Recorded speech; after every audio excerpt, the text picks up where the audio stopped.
All right. So have you ever, like, just known something? Known something, you mean? Yeah, like that gut feeling. You just Uh, know something's going to happen, or you know something that you haven't, like, right. learned in any way, Yeah, yeah. but you just know it. Well, today we're going to dive into some theories Okay. by Rupert Sheldrake, who's a biologist and author, Okay. who's explored some of these ideas Interesting. of morphic resonance, the extended mind, Mm-hmm. and even telepathy. Telepathy. Sounds a little Yeah. far out there, a little woo-woo. Yeah, a little bit, a little bit. But let's see, let's see. But he's got some interesting ideas. Yeah, yeah. And it might just change how you think about your own mind. Definitely. Sheldrake's ideas are pushing the boundaries of what's considered conventional science. Yeah. I mean, he's asking those big questions, Yeah. the what ifs, Right. the exploring the unseen connections. So, Okay, so let's start with morphic resonance. This is what really kind of caught my eye. yeah. Sheldrake says memory is intrinsic to nature. Right. What's he getting at there? So he's suggesting that memory isn't this thing that only happens in our brains. Mm-hmm. It's a fundamental property Oh, wow. of the universe itself, like, like gravity or electromagnetism. So it's woven into the fabric of reality. Okay. And if that's true, then there could be this kind of collective memory shared across an entire species, Right. and it's influencing behavior Now, and even evolution itself. so like almost like the internet, but for thoughts and memories. Exactly. Think about it. Like a bird learns a new trick.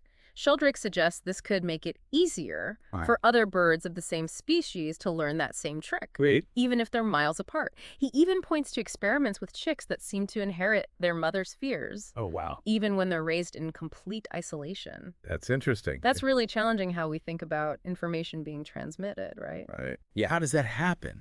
So if learning becomes easier across species, Right. I mean, that has huge implications for things like education, training animals, Absolutely. even tackling societal challenges, right? Yeah. So let's say our minds Mhm. are tapping into this collective memory. Right. Does that mean that our minds themselves extend beyond our brains? That leads us to Sheldrake's concept of the extended mind. Hmm. He's saying our minds don't just stop at our skulls. Wow. They interact with the world in ways we're just beginning to understand. Okay. And he uses the example of vision. We think of our eyes like these cameras passively taking in the world. Yeah. But Sheldrake suggests, what if we're actually projecting our vision outwards? Wait, hold on. Projecting our vision? Yeah. So how would that even work? I know, it's a wild idea, right? Yeah. But think about it. What if our visual experience Got is it. this active projection? Mm-hmm. Could that explain that feeling of being stared at? Oh,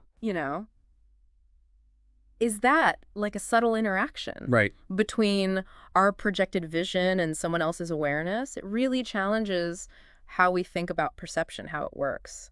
Yeah, I'm thinking about like all those times Mhm. I've felt someone looking at me, even if I couldn't see them. Right, Pure coincidence, or is there something more? right, exactly. And if our minds are reaching out to the world like that, Yeah.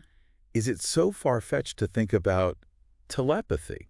Well, and Sheldrake doesn't shy away from telepathy either. Right. Now, he's not talking about like mind control or reading minds like in the movies, Yeah, right. He defines it as communication Uh-oh. without physical interaction. Right. And he sees this most clearly in the bond between humans and animals. Okay, so like those moments when your dog just seems to know Yes. exactly what you're thinking, Exactly. or when you feel this deep connection with your pet. Yes. Is that just a coincidence?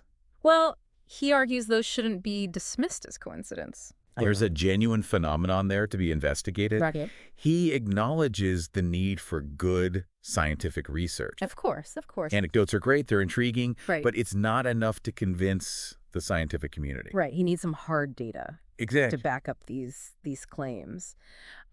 So where does he think mainstream science is going wrong? So he admires the achievements of science. He really does. But he thinks sometimes it can be too limited in its approach. Okay. Like maybe there's this tendency to just dismiss things that don't fit in with the Yeah. existing paradigms, Yeah. Yep. like certain aspects of consciousness, Right. or the possibility of these non-local connections, Okay. and he brings up a really interesting point about vision. And he actually goes back to this ancient idea called extramission. Extramission. What's that? It's the theory that our eyes are actually projecting visual rays outwards Okay. instead of taking in light like we normally think. Isn't that an outdated idea? Right. It's an old concept, but Sheldrake says it deserves another look. Hmm. You know, he even talks about these experiments, like at Princeton and the Karolinska Institute, Oh, wow. that explored people's subconscious beliefs about visual interaction. Interesting. And these experiments, they suggest that even skeptics, deep down, might believe in something like the power of the gaze. So even if we don't consciously believe it, Right. there's some part of us Yeah. that's still open to it. Exactly, yeah. But if we entertain all these ideas, Yeah.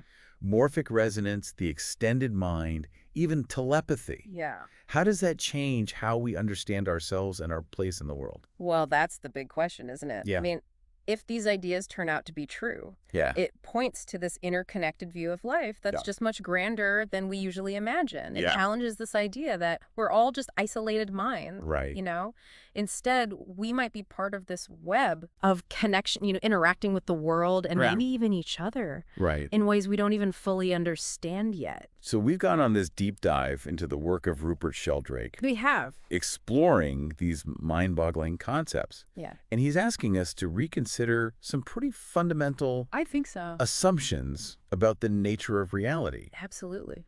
He's asking us, what if our minds are more than we think they are? What if our potential is so much greater than what we've been told? Yeah. And if our minds are more interconnected than we can even imagine, Right. what possibilities does that open up? That's a great question. Mm. I'll leave you with that thought. Mm-hmm. Maybe after this deep dive, you'll see the world and yourself a little differently. Until next time. See ya. Bye.